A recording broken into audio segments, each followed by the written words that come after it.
Welcome back to my YouTube channel. So ಏನಂದ್ರೆ, makeup ಮಾಡೋದು ದೊಡ್ಡ ವಿಷಯ ಅಲ್ಲ, ಮೇಕಪ್ನ ರಿಮೂವ್ ಮಾಡೋದು ದೊಡ್ಡ ವಿಷಯ ಆಗುತ್ತೆ. ಯಾಕಂದರೆ ಈಸಿಯಾಗಿ ಅಪ್ಲೈ ಮಾಡಿಬಿಡ್ತೀವಿ. ಫಾರ್ ಎಕ್ಸಾಂಪಲ್ ಲೇಟ್ ನೈಟ್ ಹೋಗಿರ್ತೀವಿ ಫಂಕ್ಷನ್ಗೆ, ಎಲ್ಲೋ ಹೊರಗಡೆ ಹೋಗಿರ್ತೀವಿ, ತುಂಬ ಟಯರ್ಡ್ ಆಗಿರುತ್ತೆ, ಮನೆಗೆ ಬಂದರೆ ಸಾಕಪ್ಪ ಅನಿಸ್ಬಿಡುತ್ತೆ. ಸೊ ಮೇಕಪ್ ರಿಮೂವ್ ಮಾಡೋದು ಬೇಡ, ಹಾಗೆ ಮಲ್ಕೊಂಬಿಡೋಣ ಅಂತ ನಂಗೆ ಗೊತ್ತಿರೋ ಪ್ರಕಾರ ತುಂಬ ಜನ ಮಾಡ್ತೀರಾ ಅದನ್ನು, ಲೇಡೀಸ್ ಗರ್ಲ್ಸ್ ಆಗಿರ್ಬೋದು. ಸೊ ಆ ತಪ್ಪನ್ನ ಮಾಡೋಕ್ಕೆ ಹೋಗಬೇಡಿ. ನಿಮ್ಮ ಸ್ಕಿನ್ ಡೆಫಿನೆಟ್ಲಿ ಡ್ಯಾಮೇಜ್ ಆಗುತ್ತೆ. ಅದರಲ್ಲೂ ಸೆನ್ಸಿಟಿವ್ ಸ್ಕಿನ್ ಇರೋರಿಗೆ, ಆಯಿಲಿ ಸ್ಕಿನ್ ಇರೋರಿಗೆ ಸ್ಕಿನ್ ತುಂಬಾ ನೀವು ಸ್ಕಿನ್ನ ಹಾಳು ಮಾಡ್ಕೊಳ್ಳೋ ಥರ ಆಗುತ್ತೆ. ಸೊ ಮೇಕಪ್ ರಿಮೂವ್ ಮಾಡೇ ದಯವಿಟ್ಟು ಮೇಕಪ್ ರಿಮೂವ್ ಮಾಡಿ ಮಲ್ಕೊಳ್ಳಿ.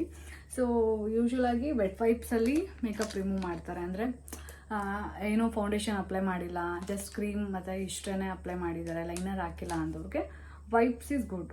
ಸೊ ವೆಟ್ ವೈಪ್ಸ್ನ ಯೂಸ್ ಮಾಡ್ಬೋದು. ಎನಿ ವೈಪ್ಸ್, ಲೈಕ್ ಇದು ನಾನು ಜುಡಿಯೋದಲ್ಲಿ ತೊಗೊಂಡಿರೋ ವೈಪ್ಸು. ಈ ಥರ ತುಂಬ ಸುಮಾರು ವೈಪ್ಸ್ಗಳು, ಬ್ರ್ಯಾಂಡ್ ವೈಪ್ಸ್ಗಳು ಸಿಗುತ್ತೆ. ವೆಟ್ ವೈಪ್ಸ್ನ ಯೂಸ್ ಮಾಡ್ಬೋದು. ಸೊ ನಾನಿಲ್ಲಿ ಇವ್ರದ್ದು ಪಿಲ್ಗ್ರಿಮ್ ಅವ್ರದ್ದು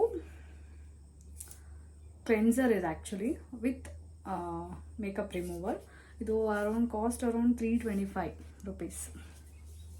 ಸೊ ಮೇಕಪ್ ರಿಮೂವ್ನ ಮಾಡೋದನ್ನ ಇದೆಲ್ರಿಗೂ ಗೊತ್ತು. ಮೇಕಪ್ ರಿಮೂವರ್ ಏನು ಇಷ್ಟು ಇದೊಂದು ವಿಡಿಯೋ ಮಾಡ್ತಿದ್ದಾಳೆ ಅಂತ. ಆ್ಯಕ್ಚುಲಿ ಇದು ಹೌದು, ತುಂಬ ಏನು ಮೇಕಪ್ ಮಾಡುವಾಗ ಹೇಗೆ ಆರಾಮಾಗಿ ನಿಧಾನಕ್ಕೆ ಲೈಕ್ ಅಪ್ಲೈ ಮಾಡ್ತೀವಿ, ಇದನ್ನ ರಿಮೂವ್ ಮಾಡಬೇಕಾದ್ರೆ ಹಿಂಗೆ ಉಜ್ಜೋದು. ಸ್ಕಿನ್ ತುಂಬ ಸೆನ್ಸಿಟಿವ್ ಆಯಿತಾ, ಅದರಲ್ಲೂ ಫೇಸ್ ಸ್ಕಿನ್ ಬಂದು ತುಂಬ ಸೆನ್ಸಿಟಿವ್ ಇರುತ್ತೆ. ಹೀಗೆ ನಾವು ಸ್ಕಿನ್ ಡಾಕ್ಟರ್ ಹತ್ರ, ಡರ್ಮಟಾಲಜಿಸ್ಟ್ ಹತ್ರ ಹೋದಾಗ ಅವ್ರು ಹೇಳಿದರು, ಕೈಗೆ ಕಾಲಿಗೆ ಎಲ್ಲ ಹಾಕ್ಕೊಂಡು ಉಜ್ತೀರಾ, ಅದೇ ಥರ ಫೇಸ್ಗೆ ಉಜ್ಜೋಕ್ಕಾಗುತ್ತಾ? ಸೊ ಇಲ್ಲ, ಫೇಸ್ ತುಂಬ ಸೆನ್ಸಿಟಿವ್ ಏರಿಯಾ ಆಗಿರೋದ್ರಿಂದ ಸೊ ನಾವು ಅದನ್ನು ತುಂಬ ಚೆನ್ನಾಗಿ ಹ್ಯಾಂಡಲ್ ಮಾಡಬೇಕಾಗತ್ತೆ. ಸೊ ಹಾಗಾಗಿ ಸೊ ನಾನು ಇದನ್ನು ವಿತ್ ಕಾಟನ್ ಹೀಗೆ ತಗೊಂಡು ಫಸ್ಟು ಎಷ್ಟು ಈಸಿಯಾಗಿ ಬರುತ್ತೆ.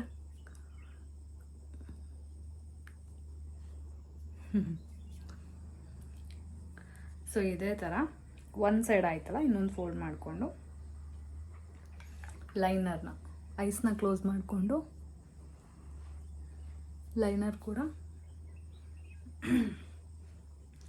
ರಿಮೂವ್ ಮಾಡ್ಕೋಬೇಕು. ಅದ್ರ ಜೊತೆ ಮಸ್ಕಾರನೂ ಬಂದ್ಬಿಡುತ್ತೆ.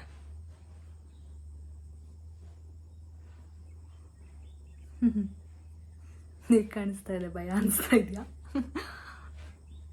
ಸೊ ಯಾರೇ ಆಗಲಿ ಮೇಕಪ್ನ ಅಪ್ಲೈ ಮಾಡೋದು ದೊಡ್ಡ ವಿಷಯ ಅಲ್ಲ.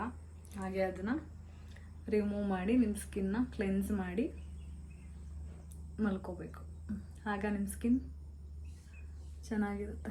ಆಬ್ವಿಯಸ್ಲಿ ಅಲ್ವಾ, ಒಂದು 4 hours 5 hours ಮೇಕಪ್ ಇರುತ್ತೆ ಅಂದ್ಕೊಳ್ಳಿ, ಹೋಲ್ ನೈಟಿಗೆ 8 hours ಮಲ್ಕೊಳ್ತೀವಿ ಅಂದರೆ ಅದು 8 hours ನಮ್ಮ ಸ್ಕಿನ್ ಮೇಲೆ ಇದ್ದರೆ ನಮ್ಮ ಸ್ಕಿನ್ ಏನಾಗಬೇಡ, ಜಸ್ಟ್ ಇಮ್ಯಾಜಿನ್. ಹಾಗಾಗಿ ನೋಡಿ, ಮಸ್ಕರ, ಲೈನರ್ ಎಲ್ಲ ಬಂತು. ಸೊ ಹೀಗೆ ಫೇಸ್ದು ಫೌಂಡೇಶನ್ನ ಥರ ತಗೊಂಡು ಫೇಸ್ದೆಲ್ಲ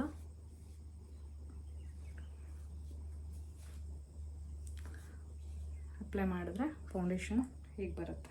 ಇದು ನಂಗೆ ತುಂಬ ಅಂದರೆ ಸ್ವಲ್ಪ ರೂಢಿ ಆಗಬೇಕು. ಮೇ ಬಿ ಇದು ಸ್ವಲ್ಪ ಸ್ಟಾರ್ಟಿಂಗ್ ಸ್ವಲ್ಪ ಉರಿಯೋ ಥರ ಅನಿಸುತ್ತೆ, ಸ್ಕಿನ್ ಸೆನ್ಸಿಟಿವ್ ಇರುತ್ತಲ್ಲ, ಹಾಗಾಗಿ ರೂಢಿ ಆದರೆ ಚೆನ್ನಾಗಿ ಅನಿಸುತ್ತೆ. ಅಂಡರ್ ಐಗೂ ಈ ಥರ ಎಲ್ಲನೂ ಡನ್ ಆ್ಯಂಡ್ ಡಸ್ಟ್ ಥರ ಬರುತ್ತೆ. ಫೌಂಡೇಶನ್ ಎಲ್ಲ ನೆಕ್ಕಾಗಿ ಹಾಕಿದ್ರೆ ಸೊ ನೆಕ್ನು ಹೀಗೆ ಒರೆಸ್ಕೋಬೇಕು. ಸೊ ಹೀಗೆ, ಸೊ ನೋಡಿ, clear skin after makeup removing. So ಇದು ಆ್ಯಕ್ಚುಲಿ ಚೆನ್ನಾಗಿದೆ, ನನಗೇನೋ ಚೆನ್ನಾಗಿ ಅನಿಸ್ತು ನಾನು ಯೂಸ್ ಮಾಡ್ತಾ ಇರೋದ್ರಿಂದ. ಸೊ ಏನು ಇದು ತೊಗೊಳಕ್ಕಾಗಲ್ಲ ಬೇಡ ಅಂತ ಅಂದ್ಕೊಂಡ್ರೆ ಆಬ್ವಿಯಸ್ಲಿ ನಮ್ಮ ಮನೇಲಿ ಇದ್ದೇ ಇರುತ್ತಲ್ಲ ಪ್ಯಾರಾಚೂಟ್ ಕೊಕೊನಟ್ ಆಯಿಲ್. ಸೊ ಇದನ್ನು ಅಪ್ಲೈ ಮಾಡಿದ್ರೆ ತುಂಬ ಚೆನ್ನಾಗಿ ಅನಿಸುತ್ತೆ. ಇದ್ರ ಜೊತೆಗೂ ನಾವು ಮೇಕಪ್ ರಿಮೂವ್ನ ಮಾಡ್ಕೋಬೋದು. ಸೊ ಮೇಕಪ್ ರಿಮೂವ್ ಆದಮೇಲೆ ನಾನು ಈಗ ಅದೇ ತೋರಿಸಿದ್ನಲ್ಲ, ಅದೇ ಥರ ಕೊಕೊನಟ್ ಆಯಿಲ್ ಜೊತೆಗೂ ಸೊ ನಾವು ಮೇಕಪ್ ರಿಮೂವ್ ಮಾಡ್ಕೋಬೋದು. ಸೊ ಜಸ್ಟ್ ನಾವು ಕೊಕೊನಟ್ ಆಯಿಲ್ನ ಈ ಥರ ಒಂದು 10 ಮಿನಿಟ್ಸು ಮೇ ಬಿ ಜಾಸ್ತಿ ಆಯಿತು. ಒಂದು 5 ಮಿನಿಟ್ಸ್ ಹೀಗೆ ಆ್ಯಂಟಿ ಕ್ಲಾಕ್ ವೈಸ್ ಮಸಾಜ್ ಮಾಡಿಕೊಂಡ್ರೆ ಆ ಮೇಕಪ್ ಮಾಡಿರೋದೆಲ್ಲ, ಅಂದರೆ ಒಂದು 4 to 5 hours ಕಂಟಿನ್ಯೂಸ್ ಇಟ್ಕೊಂಡಿರ್ತೀರಲ್ಲ, ನಿಮಗೆ ರಿಲ್ಯಾಕ್ಸ್ ಫೀಲ್ ಆಗುತ್ತೆ. ಮೇಕಪ್ ಸ್ಕಿನ್ನಿಂದ ಹೋಗಿರುತ್ತಲ್ಲ, ಚೆನ್ನಾಗಿ ಅನಿಸುತ್ತೆ. ನೋಡಿ ಆ ಗ್ಲೋ ನೋಡಿ, ಆ ಕೊಕೊನಟ್ ಆಯಿಲ್ ಎಷ್ಟು ಚೆನ್ನಾಗಿ ಕಾಣಿಸ್ತಾ ಇದೆ ಅಲ್ವಾ. ಸೊ ಇದೊಂಥರ ಬೆಸ್ಟ್ ಮೆಡಿಸನ್. ಸೊ ಇದಾದಮೇಲೆ ಒಂದು ಮೈಲ್ಡ್ ವಾಟರಲ್ಲಿ, ಉಗುರು ಬೆಚ್ಚಿರೋ ನೀರಲ್ಲಿ ಮುಖ ತೊಳ್ಕೊಂಡ್ರೆ ಫೇಸ್ ಕ್ಲಿಯರ್ ಅನಿಸುತ್ತೆ. ಆಫ್ಟರ್ ದಟ್ ನೀವು ಮಾಯಿಶ್ಚರೈಸರ್ ಏನಾದರೂ ಸಿರಮ್ ಏನಾದರೂ ಅಪ್ಲೈ ಮಾಡಿದ್ರೆ ಸೊ ನೀವು ರೆಡಿ. ಸೊ ನೋಡಿ, ಇದು ನನ್ನ ವೀಡಿಯೋ ಆಗಿತ್ತು. ಯಾಕಂದರೆ ಇದು ನನಗೆ ಆ್ಯಕ್ಚುಲಿ ಇದು ಒಳ್ಳೆಯದು ಅನಿಸ್ತು ವಿಡಿಯೋ ಮಾಡೋದು. ಯಾಕಂದರೆ ತುಂಬ ಜನ ಹುಡುಗಿರು ಈ ತಪ್ಪನ್ನ ಮಾಡ್ತೀರಾ. ಯಾರು ಈ ತಪ್ಪನ್ನ ಮಾಡಬೇಡಿ. ಮೇಕಪ್ ರಿಮೂವ್ ಮಾಡೇ ಎಷ್ಟೇ ಟೈಮ್ ಆದರೂ ಮೇಕಪ್ ರಿಮೂವ್ ಮಾಡಿ ಮಲ್ಕೊಳ್ಳಿ.